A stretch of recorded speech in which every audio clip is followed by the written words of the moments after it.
નમસ્કાર, હું છું ગોપી ગાંગર અને આપ જોઈ રહ્યા છો નિર્ભય ન્યૂઝ. આપને અત્યારે સ્ક્રીન ઉપર શૈલેષ પરમાર દેખાઈ રહ્યા છે. ભારતીય જનતા પાર્ટીના પ્રવક્તા છે અને તેમની સાથે હજી ચર્ચા કરવી છે કે ખેડૂતોના મુદ્દે સરકાર જે પેકેજ અને રાહત પેકેજની વાતો કરી રહી છે, સર્વેમાં પણ એવું કહી રહ્યા, જીતુ વાઘાણી એવું કીધું કે સર્વે લગભગ પતી ગયો છે. શૈલેષભાઈ, આખી વાત અટકી ક્યાં છે? કેમ સરકાર પેકેજ જાહેર નથી કરી રહી? ભારતીય જનતા પાર્ટી પોતે ખેડૂતોના મુદ્દે ઘણી બધી જગ્યાએ બેકફૂટ પર છે. ગોપીબેન, પહેલા તો નવા વર્ષ પછી પ્રથમ વખત આપની ચેનલમાં જોડાયો છું. ભૂતકાળમાં તો જોડાયો જ છું, પણ નવા વર્ષના નૂતન વર્ષ અભિનંદન આપને, આપની ચેનલને, આપની ટીમને. જે પ્રકારે ખેડૂતોની જે કુદરતની થપાટ લાગી છે, આપણે સૌ જોઈએ છીએ. મારા ખેતરમાં 7 વીઘામાં કપાસ વાવ્યો હતો, 1 વીણી પતી હતી અને કપાસ બધો ધોવાઈ ગયો છે અમરેલીમાં. એટલે હું પણ એક ખેડૂત તરીકે મને પણ વેદનાની ખબર છે. વાત રહી સરકારની સહાયની, ભૂતકાળમાં જ્યારે તાવતે વાવાઝોડું હોય, બિપોરજોય વાવાઝોડું હોય, ભરૂચનું વાવાઝોડું હોય, વેરાવળનું વાવાઝોડું હોય, તમામમાં આપણે યોગ્ય પ્રમાણમાં યોગ્ય સહાયો આપી છે. ભૂતકાળમાં હમણાં થોડાક દિવસ પહેલા વાતો થતી હતી વિપક્ષો દ્વારા કે ભાઈ તમે જલ્દી મગફળી કેટલી ખરીદવાના છો, તો સરકારે કહ્યું કે 1452 રૂપિયા ટેકાના ભાવે મગફળી અમે ખરીદવાના છીએ. 1 નવેમ્બરે હતું, પછી પાછું આજે ગઈકાલે મુખ્યમંત્રીશ્રીએ જાહેરાત કરી છે કે હવે અમે 9મી નવેમ્બરે ટેકાના ભાવે 9,31,000 ખેડૂતોનું રજીસ્ટ્રેશન થયું છે, એટલે એ 25% ધોરણે અમે ખરીદવાના છીએ અને 125 મણ પ્રતિ ખેડૂત એ ખરીદવાના છે. એ સ્પષ્ટતા થઈ ગઈ છે. એટલે એ વાત જેને કહેવાય ને કે હવે ત્યાં અંત આવી ગયો છે કે આપણે ખરીદી લેવાના. બીજું, સહાય પેકેજમાં બીજા લોકો જે છે એની વાત મારે નથી કરવી બેન. મારે સહાય પેકેજમાં સરકારે કરેલી કામગીરીની જ વાત કરવી છે કે જ્યારથી વરસાદ આવ્યો ત્યારે લાભ પાચમ તો આપણે ખૂબ શુભ ગણાય ને. એ પછી તો ખેડૂતો એની જણસી વેચવા માટે એપીએમસી માં માર્કેટ યાર્ડમાં અમારા દાદા જતા હતા, એ અમે જોયું છે. ત્યારે એના ખીચામાં ખણખણતા પૈસા આવતા હોય અમે જોયું છે. પણ આ વખતે જે પ્રકારનું માવઠું આવ્યું અને જે પ્રકારનું કુદરતની લપડાક ખેડૂતોને લાગી છે, એ જોતા જગતનો તાત હેરાન છે. સરકારે જોયું કે આમાં ખેડૂતો માટે જે એનડીઆરએફ ની નોર્મ્સ છે 33% પ્રમાણેના, એમાં પણ ખેડૂતોને નુકસાન જાય એવું છે. એસડીઆરએફ ના નોર્મ્સ પ્રમાણે પણ કંઈક ને કંઈક તકલીફ થાય એવું છે. તો સરકારે અને ખાસ કરીને રાજ્ય અને કેન્દ્રની સરકારે ઉપર ઉઠી અને ખેડૂતો માટે શું કરવું પડે. અત્યારે ખેડૂતોને જરૂર છે. અને કોઈ માનો કે આંદોલન કરતું હોય, કોઈ સોશિયલ મીડિયામાં ચલાવતું હોય, કોઈ માગણીઓ કરતું હોય, અધિકાર છે, બંધારણીય અધિકાર છે ભાઈ.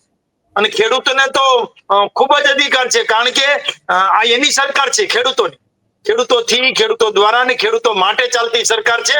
અને ખેડૂતોને રાજ્યની સરકાર છે ને એના ઉપર આશા છે, કારણ કે આ સરકાર આપશે એવી એને ખબર છે.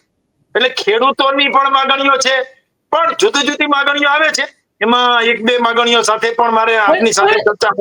શૈલેષભાઈ, મારી વાત એક જ છે કે રાહત પેકેજ કેટલે અટક્યું છે? કારણ કે ખેડૂતોને હવે રાહત પેકેજ અને પાક ધિરાણ આ 2 વસ્તુ માફીને લઈને ખેડૂતોનો પોતાનો એક વાત છે કે પાક ધિરાણ માફ થઈ જવું જોઈએ, રાહત પેકેજ થવું જોઈએ, મિનિમમ રાહત પેકેજ 3 લાખની આજુબાજુ હોવું જોઈએ. ખેડૂતો આવું કહી રહ્યા છે, એટલે શું સરકાર આ ખેડૂતોને આપી શકશે ખરી? કારણ કે તમે કહી રહ્યા છો કે આ તો ખેડૂતો માટેની, ખેડૂતો દ્વારા, ખેડૂતો થકી થયેલી સરકાર છે. હા બેન, હું આપની વાત સાથે સંપૂર્ણ સહમત છું. ગોપીબેન, તમે તો ખૂબ સિનિયર જર્નાલિસ્ટ છો, એટલા માટે સમજી પણ શકો કે ખેડૂતોની મગફળી છે એને જે માવઠાનો માર પડ્યો છે, એ પછી કહે છે કે ભાઈ ધિરાણ માફ કરો. જે ધિરાણ છે, અમે પણ ધિરાણ લીધેલું છે, જે 0% વ્યાજે 3 લાખ રૂપિયા જે આપે છે, એમાં 7% વ્યાજ છે, પણ એ સરકાર ભરે છે ખેડૂતો વતી. 3 લાખ રૂપિયા જે વ્યાજે જે ધિરાણ લીધું છે વગર વ્યાજનું, એ માફ કરવાની વાતો કરે છે. પણ એ લોકો જે વાતો કરે છે ને, એ ખેડૂતોના ખંભે ક્યાંક ને ક્યાંક ઊંધી રીતે બંદૂક ફોડી રહ્યા છે. એટલા માટે કે બધા જ ખેડૂતોએ ધિરાણ લીધું નથી. આજે હું છું કે મારો ભાઈ છે, તો એને ધિરાણ લીધું નથી અને એનું માવઠામાં જતું રહ્યું છે. તો જેને ધિરાણ લીધું નથી એનું શું થાય? કેટલાય ખેડૂતો છે કે જેને ધિરાણ નથી લીધું, એની પાસે જોગવાઈ હોય એટલે સરકારનું ધિરાણ ના લે. પણ એ જ તો આમાં કહી રસ્તો રહ્યા કાઢવો છે કે પડે. પાક ધિરાણ માફ કરો અને પેકેજ આપી દો, એટલે ખેડૂતોને સૌથી સારી આ આખી વાતની સમસ્યા થઈ જશે. જો પાક ધિરાણ લીધું છે એ કોઈએ સહકારી બેંકમાંથી લીધું છે, કોઈએ રાષ્ટ્રીયકૃત બેંકમાંથી લીધું છે, કોઈએ પ્રાઇવેટ બેંકમાંથી લીધું છે. એટલે બેંક જે છે એ કઈ રીતે કામ કરતી હોય આપણે સૌ જાણીએ છીએ, પણ એમાં પણ જે કરવાનું થશે ગોપીબેન એ પણ કરીશું. એટલા માટે જ વાર લાગી છે. આ સરકારમાં બેર છે પણ અંધેર નથી. હું ડંકાની ચોટ ઉપર કહું છું કે આપણી સરકાર ખેડૂતો માટે સતત ચિંતિત છે. બધા કહેતા હતા ટેકાના ભાવે કેટલી ખરીદશો ને ક્યારે ખરીદશો, કેટલી ખરીદશો ને ક્યારે ખરીદશો. કહી દીધું 125 મણ ખરીદશું અને 9મી નવેમ્બરે ખરીદવાના છે. થઈ ગઈ વાત. ખેડૂતોને જયારે જયારે આવું એમ આ જે મારો સવાલ એ છે, કારણ કે ગઈકાલે હું સૌરાષ્ટ્રના ઘણા બધા ખેડૂતો સાથે વાતચીત કરી રહી હતી. એ લોકોનું તો એવું કહેવું છે કે અમારી મગફળી આ વખતે સંપૂર્ણતઃ સાફ થઈ ગઈ છે. હવે ટેકાના ભાવે ખરીદવાની વાત સરકાર કરી રહી છે, પણ મગફળી બચી છે ખરી. અને આમાં તો જે વચ્ચેના દલાલો છે, જે એજન્ટ છે, જેને પહેલા ખરીદીને રાખી છે, ગયા વર્ષની છે કે પહેલાની છે, એ બધા ફાવી જશે. બિચારો ખેડૂત તો ત્યાંનું ત્યાં જ રહેવાનો છે. ખરેખર ગોપીબેન તમારા ઉપર મને આજે પ્રાઉડ થાય છે કે ખેડૂતોની બાબત હોય કે કોઈ પણ બાબત હોય એમાં તમે જે જેને કે અભ્યાસ કરો છો ને એ ગ્રાઉન્ડ ઝીરો નો અભ્યાસ કરો છો. તમારી વાત છે ને એ જ મારી વાત છે. તમે ખૂબ સરસ વાત કરી કે મગફળી છે એ બધાની પલળી ગઈ છે. હવે બધી જ મગફળી પલળી ગઈ હોય તો પછી ટેકાના ભાવે ખરીદી કેમ? અત્યાર સુધી જે લોકો આપણને ખબર છે વિપક્ષના લોકો ટેકાના ભાવે ખરીદી, ટેકાના ભાવે. હવે પલળી ગઈ તો ટેકાના ભાવે ખરીદી ન થાય. ટેકાના ભાવે જો આપણે ખરીદી કરીએ છીએ તો એની મગફળી પલળી નથી એવું સાબિત થાય. અને ત્રીજી વાત તમે હમણાં કરી કે વેપારીઓ જે છે અસામાજિક તત્વોની જેવું કામ કરે છે ખેડૂતો સાથે. એ ખેડૂતોના 7, 12, 8 ઉઘરાવી લે છે અને પછી રજીસ્ટ્રેશન કરે છે. બહારથી મગફળી લાવી અને ટેકાના ભાવે આપે છે. એવા પણ દાખલાઓ આપણે ઉજાગર કર્યા છે. જે લોકો ઠગ જેને કહેવાય એવા. હું તમને અભિનંદન આપીશ કે તમે આ બધું જાણો છો. એટલા માટે કે અમુક જે મગફળી છે એ પાણી એની પાસે હોવાના કારણે આ માવઠું આવ્યું ને એ પેલા મગફળી એમણે લઈ લીધી છે અને એના ઘરના ગોડાઉનમાં અથવા ખેતરના ગોડાઉનમાં અથવા તો માર્કેટિંગ યાર્ડ કે એપીએમસી માં મૂકી દીધી છે. એવા કેમ પણ ખેડૂતો છે કે જેમણે આગોતરું વાવેતર કર્યું છે. એવા જે ખેડૂતો છે એમણે રજીસ્ટ્રેશન કરાવ્યું છે. એની મગફળી ખરીદવાની છે. એટલે ખરીદવી પણ પડે સરકારે. પછી જેની મગફળી બગડી ગઈ છે માવઠાના કારણે, કમોસમી વરસાદના કારણે, એની મગફળીનો ભાવ કેટલો હતો, શું હતો, C2+15 પ્રમાણે શું આપવું પડે, સ્વામિનાથન કમિટીની ભલામણ શું હતી માવઠા માટે. નરેન્દ્રભાઈ મોદીએ ભૂતકાળમાં જે કહ્યું છે કે ખેડૂતોને ઘરે પાક આવી ગયો એ પછી પણ માવઠું આવે તો પણ અમે મદદ કરીશું, એની જ આ મદદ છે. એટલે રાજ્ય સરકારે કેન્દ્ર સરકાર સાથે સતત ચર્ચાઓ કરી છે અને હજુ પણ મેરેથોન ચર્ચાઓ ચાલે જ છે. ખેડૂતને અન્યાય ન થાય. સાચો ખેડૂત કે જેની મગફળી ખરેખર પલળી ગઈ છે, પાથરા ખેડૂતના પડ્યા છે, ઓપનેરની બાજુમાં પાથરા પડ્યા છે અને ઓપનેર હલાવવાની તૈયારી હતી અને વરસાદ આવ્યો છે અને નાશ થઈ ગયું છે. ખેડૂતના દીકરાના દીકરીઓના આપણે બેન વિડીયો જોયા છે. દીકરીઓનો આપણે તલપાપડ થતી હતી અને દીકરીઓની જે વેદના હતી કે પપ્પા હવે આપણે શું કરીશું, આપણે કેટલી મહેનત કરીને આ મગફળી બગડી ગઈ, આપણી માંડવી બગડી ગઈ, આપણી સિંગ બગડી ગઈ, હવે હું કપડા કેમ લઈશ, હવે આપણે શું કરશું. તોય એક ખેડૂત શું બોલે છે? ખેડૂત એવું બોલે છે કે બેટા નિરાશ નહીં થઈશ, સરકાર પણ મદદ કરશે અને એમ છતાં પણ ઘઉંમાં આપણે સરભર કરી લઈશું. જોયું? ઘઉંમાં સરભર કરી લઈશું. એટલે ખેડૂતની વેદના જે છે. શૈલેષભાઈ, સવાલ એક જ છે ને કે ખેડૂતોની આટલી બધી વેદના છે. અમે લોકો છેલ્લા આટલા દિવસથી એને કવર કરી રહ્યા છે. દિવાળીમાં વરસાદ આવવાનો શરૂ થયો, લગભગ 25-26 તારીખથી ભાવનગર, અમરેલી ને બાજુ વરસાદની શરૂઆત થઈ. આજે 6 તારીખ થઈ રહી છે. લગભગ 10 દિવસથી વધારેનો સમય વીતી ચૂક્યો છે. સરકાર અટકી ક્યાં છે? તો પછી નુકસાન થયું છે. આટલા મિનિસ્ટર ગયા ત્યાં આગળ, એમને જાતે જઈને સર્વે કર્યો, મુખ્યમંત્રી પોતે ત્યાં ગયા, મુખ્યમંત્રીએ ગ્રાઉન્ડ ઉપર જોયું. તો પછી અટકવાની વાત ક્યાં આવે છે? કેમ આટલી બધી રાહ જોવાઈ રહી છે કે પેકેજ આવશે અને પેકેજની ઘોષણા કરીશું? ને કઈ વાત એવી છે કે જેના ઉપર સહમતિ નથી બની રહી? ગોપીબેન, આ વાત કેવી છે, તમારી ચેનલ છે એ ચેનલમાં તમારા સમાચાર જે છે એ સચોટ જ હોય છે.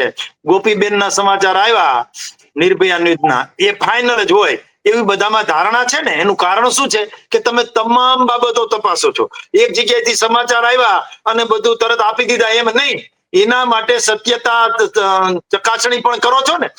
એમ સરકાર જે છે એમણે પેલા મંત્રીશ્રીઓને મોકલા, અધિકારીઓને મોકલા, ખુદ મુખ્યમંત્રી શ્રી ગયા, ખુદ નાયબ મુખ્યમંત્રી હર્ષભાઈ સંઘવી પણ ગયા, ભૂપેન્દ્રભાઈ પટેલ પણ ગયા, કૃષિ મંત્રી જીતુભાઈ વાઘાણી એ પણ ભાવનગરમાં ગયા હતા, પ્રદ્યુમનભાઈ વાજા ગીર સોમનાથમાં ગયા હતા, અર્જુનભાઈ પોરબંદરમાં ગયા હતા. દરેક જગ્યાએ જઈ અને પછી આવી પણ ગયું છે. પછી પંચરોજ કામ ઐતિહાસિક નિર્ણય પણ આ સરકાર લીધો છે કે કોઈ સર્વે નહીં ભાઈ, સેટેલાઇટ સર્વે નહીં, ડિજિટલ સર્વે નહીં, ટેકનિકલી સર્વે નહીં, ગ્રાઉન્ડ ઝીરો નો કોઈ સર્વે નહીં, માત્ર ને માત્ર તમે પંચરોજ કામ કરી દો, વાત પૂરી થઈ. પંચરોજ કામ બધાના આવી ગયા છે. પણ સરકાર જ્યારે રકમ આવતી હોય, સરકારમાંથી કોઈ રકમ લેવાની હોય, ત્યારે નીતિ નિયમોનું પાલન કરવું પડે, ત્યારે જીઆર જોવા પડે, ત્યારે એનડીઆરએફ ની યોજનામાં શું જોગવાઈ છે જોવું પડે, એસડીઆરએફ ની યોજનામાં શું જોગવાઈ છે જોવું પડે. કૃષિ નિયામક, કૃષિના સેક્રેટરી છે એમને પણ બધું સોંપવું હોય, એ પણ જોતા હોય, કેન્દ્ર સાથે સંકલન કરે. તરત કરવું હોય તો નાનું એવું પેકેજ આપી દે તો એનો મતલબ નથી. આ વખતે અમારો ખેડૂત જે પ્રકારે હેરાન પરેશાન થયો છે ગોપીબેન, આપની પ્રતિષ્ઠિત ન્યૂઝ ચેનલના મારફતથી એક જવાબદાર પ્રવક્તા તરીકે કહું છું કે આ વખતે અમારો ખેડૂત જે પ્રકારે હેરાન થયો છે, અને હેરાન થવાની સાથે એને ગમે એમ કરી આગળથી પાછળથી બળ આપી અને વિપક્ષના લોકો જે રીતે ભરમાવે છે, અમારો ખેડૂત ભરમાવાતો નથી જ. કારણ કે ખેડૂતને ખબર છે કે આ સરકાર કંઈક ને કંઈક આપશે. અને હું ડંકાની ચોટ ઉપર કહું છું કે હવે જે પેકેજ આવશે એ ખેડૂતોને જે લપડાક લાગી છે એના મોઢા ઉપર, એ લપડાકના કારણે ખેડૂતને ક્યાંક બાપડા બિચારા થવું પડ્યું છે. એના સામે સરકાર એક ખેડૂતના મોઢામાં સ્મિત આવે, ખેડૂતના દીકરા દીકરીઓ એના કુટુંબના મોઢામાં સ્મિત આવે, ભાગ્યાના મોઢામાં સ્મિત આવે, એ પ્રકારનું જેને કહેવાય ને મોટું અને બહોળું અને સારામાં સારું સહાય પેકેજ આપવાની છે એવી આપણી સરકાર ઉપર મને ભરોસો છે. શૈલેષભાઈ, આપને એક વાત કહું, કારણ કે જે રીતે મુખ્યમંત્રી કિસાન સહાય યોજના 2020 નોટિફિકેશન જીઆર બહાર પડ્યું હતું, એ વખતે સ્વર્ગીય મુખ્યમંત્રી વિજય રૂપાણી હતા, અને તેના પ્રમાણે કમોસમી વરસાદમાં જ્યારે 60% વધારેનું નુકસાન હોય ત્યારે હેક્ટર દીઠ, સાંભળજો, હેક્ટર દીઠ 25,000 આપવાની વાત કરવામાં આવી હતી. હવે આ હેક્ટર દીઠ 25,000 એટલે તમને લાગે, તમે પોતે ખેડૂત છો, 1 હેક્ટર એટલે 6 વીઘા થાય છે, તમને લાગે છે કે આ પૂરતું છે? કારણ કે જે રીતે અત્યાર સુધી જેટલી પણ સહાય થઈ છે આવી જ રીતે કરવામાં આવી છે. બેન, તમારી વાત સાથે સહમત છું, એટલા માટે કે હેક્ટર દીઠ કે એટલે આમ તો 6.25 વીઘા 1 હેક્ટરે થાય. અને મુખ્યમંત્રી કિસાન સહાય યોજના વિજયભાઈ રૂપાણી એ લાવ્યા હતા, આપણને ખબર છે. પણ તમે મકાનની લોન લીધી છે એક જગ્યાએથી, પછી બીજી જગ્યાએથી પણ લોન મળે એવું બને? એક જ જગ્યાએથી હોય ને. પાક વીમો તો છે જ ક્યાં? જો હું વાત કરું છું કે મુખ્યમંત્રી કિસાન સહાય યોજના જે છે એ હેક્ટરે 25,000 રૂપિયા હતા, આપવાના હતા, અને એ 2020 ની યોજના છે. પણ એ યોજના લાગુ એટલા માટે નથી થતી કે કોઈ પણ વ્યક્તિને કોઈ પણ લાભ આપવો હોય તો ગમે તે એક યોજનામાંથી અપાય. એ યોજનામાંથી લાભ લેવા જઈએ તો ક્યાંક ને ક્યાંક ખેડૂતને નુકસાન થાય એવું મને દેખાય છે. એટલા માટે કે તમે કીધું હેક્ટરે 25,000, બરાબર, 20 થી 25,000, તો 25,000 જે છે તો હેક્ટરે 25,000, તો 25,000 ને 6 એ ભાગે તો વધે શું? ખેડૂતને હેક્ટરે આવે, વીઘાએ આવે શું? એટલે ખેડૂતની પોતાનો ખર્ચ જે છે ને એ લગભગ 20,000 ની આજુબાજુ થાય છે એક વીઘે મગફળી. ખર્ચ જે છે, માનો કે પેલા બિયારણનો ખર્ચ, ખેતર સાફ કરવાનો ખર્ચ, બિયારણનો ખર્ચ, ખાતરનો ખર્ચ, નિંદામણનો ખર્ચ, અને પછી મજૂરનો ખર્ચ, પોતાના ઘરના લોકો કામ કરતા હોય એ ખર્ચ, ટ્રાન્સપોર્ટેશનનો ખર્ચ, જે મશીનરી હાલે છે પાણી માટેનો એ ખર્ચ, અને ઓપનરનો ખર્ચ, આ બધો ખર્ચ એટલે C2 + 15, C2 એટલે ઇનપુટ, આ બધા ખર્ચ +50 50 એટલે દોઢો ભાવ જ્યારે એને મળે ત્યારે જ ખેડૂતને આપણે બેઠો કરી શકીએ એવું છે. બેઠો કરવા કરતા આ તો સહાય છે, ટેકો છે. જો અત્યારે સહાય નહીં થાય તો બેન એને ધિરાણ નહીં ભરી શકાય. ધિરાણ ખેડૂત નહીં ભરે તો આવતા વર્ષે પાછું ધિરાણ એને મળશે નહીં. ધિરાણ મળશે નહીં તો પાછો હેરાન થશે. એટલે જે સાયકલ જે છે ને એ ક્યાંક ને ક્યાંક તૂટી ન જાય એનું સરકારે ધ્યાન રાખ્યું છે. તમે આ મુખ્યમંત્રી કિસાન સહાય યોજના છે એમાં જો ક્યાંય લાભ અપાવવા જઈએ તો એમને જે આ સહાય પેકેજનો લાભ છે એમાંથી ક્યાંક વંચિત રહી જતા એવું લાગે. એટલે બધું ભેગું કરી અને સરકાર 1 હેક્ટરે કે 1 એકરે પ્રતિ વીઘાએ સારામાં સારું પેકેજ બહાર પાડે એવી મને અહીંયાથી ખૂબ વિશ્વાસ પણ છે. ડંકાની ચોટ ઉપર કહેવામાં પણ મને વાંધો નથી કે ભૂપેન્દ્રભાઈ પટેલની સરકાર ખેડૂતો માટે આવેલી મુશ્કેલી માટે સતત ને સતત ચિંતા કરે છે. એટલે ચિંતાના ભાગરૂપે હું કહું છું કે આ સરકાર ખૂબ સારામાં સારું પેકેજ લાવી રહી છે. પણ એ ક્યારે આવશે એ અસમંજસતા હું પણ સ્વીકારું છું કે આજે આવે કાલે આવે, પણ જેટલું મોડું થશે એટલો ખેડૂતને ફાયદો થશે. મોડું ખૂબ નહીં થાય પણ મોડું થશે. માનો કે કહેતા હતા કે મગફળી ટેકાના ભાવે ક્યારે ખરીદશો, બધા કહેતા હતા કે 70 મણ જ આવશે, એક ખેડૂતને 70 મણ જ આવશે. આ કેટલી આવી? 125 મણ આવી ને, કારણ કે 15 લાખ ને 21,000 એટલે 70 મણ જ આવે. શૈલેષભાઈ, સવાલ એ છે કે ખેડૂતોએ જે વરસાદના કારણે નુકસાન થયું અને જે પાળિયા ત્યાં હતા એ બધા હવે લઈ લેવાના શરૂ કર્યા છે અને શિયાળુ પાક વાવવાની પણ શરૂઆત કરી છે. કારણ કે શિયાળુ પાક ત્યાં ખેતર સમતલ નહીં કરે તો શિયાળુ પાક અત્યારે નહીં વાવી શકે. એટલે ક્યાંક એવું ના થાય કે બહુ મોડું થઈ જાય અને આ મોડું ખેડૂતો માટે જીવલેણ સાબિત થાય. 3 ખેડૂતોએ અત્યાર સુધી સુસાઇડ કરી લીધા છે. બેન, તમે જે શિયાળુ પાકની વાત કરી ને એ માટે આપને અભિનંદન છે. ખરીફ પાક, શિયાળુ પાક, ઉનાળુ પાક, 3 પાક ખેડૂત લેતો થયો છે ને એની પાછળનું કોઈ કારણ હોય ને તો સરદાર સરોવર નર્મદા યોજના 1,20,000 કિલોમીટરનું પાઇપલાઇન નેટવર્ક અને 69,000 કિલોમીટરનું કેનાલ નેટવર્ક એ કામ કરી ગયું છે. એ કેનાલ ને પાઇપલાઇનના નેટવર્કના કારણે ખેડૂતોના ખેતર સુધી ડેમના માધ્યમથી, ખેત તલાવડીના માધ્યમથી, ચેક ડેમના માધ્યમથી જે ભર્યા છે નર્મદાના નીર એના કારણે 3 પાક લેતો છો છે. એટલા માટે નરેન્દ્રભાઈ મોદીને અભિનંદનની સાથે હું કહું છું કે એમને હવે નવો પાક લેવો છે એનો વાંધો નથી. થઈ ગયું છે સર્વે બેન, પંચરોજ કામ થઈ ગયું છે. જેને પણ તકલીફ છે, જેનું પણ આવી ગયું નુકસાન છે એ લઈ લીધું છે. હવે નવો પાક વાવે તો પણ વાંધો નથી કોઈ. હવે નવો પાક વાવવામાં કોઈ પ્રશ્ન પણ નથી. ખેડૂત ખુશીથી નવો પાક વાવે. કારણ કે સહાય પેકેજ હવે કેટલું આપવું, ક્યાં આપવું, કેવી રીતે આપવું, કયા જિલ્લામાં વરસાદ હતો. માનો કે કાલે હું માતાના મઢ બાજુ ગયો તો ત્યાં વરસાદથી કઈ નુકસાન એટલું બધું થયું હોય એવું દેખાતું નથી. એટલે જ્યાં જ્યાં નુકસાન થયું છે ને જેને નુકસાન થયું છે એ ખેતર, એ સર્વે નંબર, એ ગામ, એ ખેડૂત રહી ન જાય. અને ખેડૂતને એમ ન થાય કે મારે તો ખૂબ નુકસાન થયું હતું હું રહી ગયો. એ રહી ન જાય ને એની આ કાળજી રાખવાની છે. પણ તમારી ચેનલ નિર્ભયા ન્યૂઝ જેવા પ્રતિષ્ઠિત માધ્યમથી હું કહું છું ગોપીબેન કે સહાય પેકેજ ટૂંક સમયમાં જાહેરાત થશે.